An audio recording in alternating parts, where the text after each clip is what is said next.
અજ્ઞાનતાએ કરીને મેં જે દોષ કર્યા છે તે સર્વ દોષોને આપની સમક્ષ જાહેર કરું છું. તો દોષ કોને કહેવાય? દોષ એટલે બાંધ્યાતા તારે દોષ,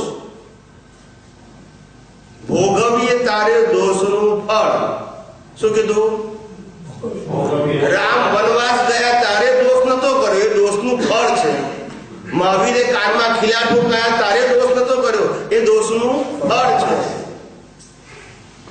રામને વનવાસ જવું પડ્યું તારે દોષ નતો કર્યો, એ દોષનું ફળ છે. એટલે અજ્ઞાનતાએ કરીને શું લખ્યું છે? અજ્ઞાનતાએ કરીને મેં જે દોષ કર્યા છે. દોષ કોને કહેવાય? બાંધ્યો છે ત્યારે. અત્યારે તો રિઝલ્ટ છે, એટલે દોષને ભોગવે છે, કર્મને ભોગવે છે. ભોગવે છે ત્યારે દોષ ના કહેવાય, પણ જે બાંધ્યું તું અજ્ઞાનતાએ કરીને જે દોષ કર્યા હતા તેની હું માફી માંગુ છું. અત્યારે તો રિઝલ્ટ છે, પણ રિઝલ્ટ દાદા કહેતા હતા ને, જવાબો ઉપરથી રકમ. આજે મને મુશ્કેલી કેમ આવે છે? કારણ છે તારે.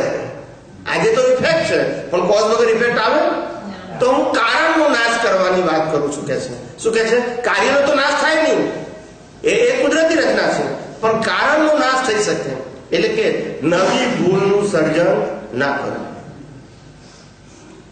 એટલે અજ્ઞાનતાએ કરીને મેં જે દોષ કર્યા છે તે સર્વ દોષોને આપની સમક્ષ જાહેર કરું છું. આપની એટલે આત્માની સમક્ષ, શુદ્ધાત્માની સમક્ષ એનો હૃદયપૂર્વક ખૂબ પસ્તાવો કરું છું. અને ફરીથી આવા દોષ ન કરું એવો દ્રઢ નિર્ણય નિશ્ચય કરું છું. હે પરમાત્મા, આપ મને શક્તિ આપો. પોતે જ શિષ્ય છે અને અંદર પોતે ગુરુ છે.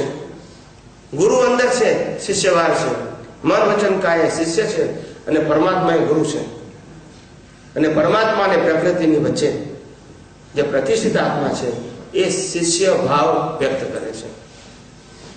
આની પાસે તો ભાવ ના હોય, પણ પ્રતિષ્ઠિત આત્મા પાસે ભાવ કરવાની સત્તા છે.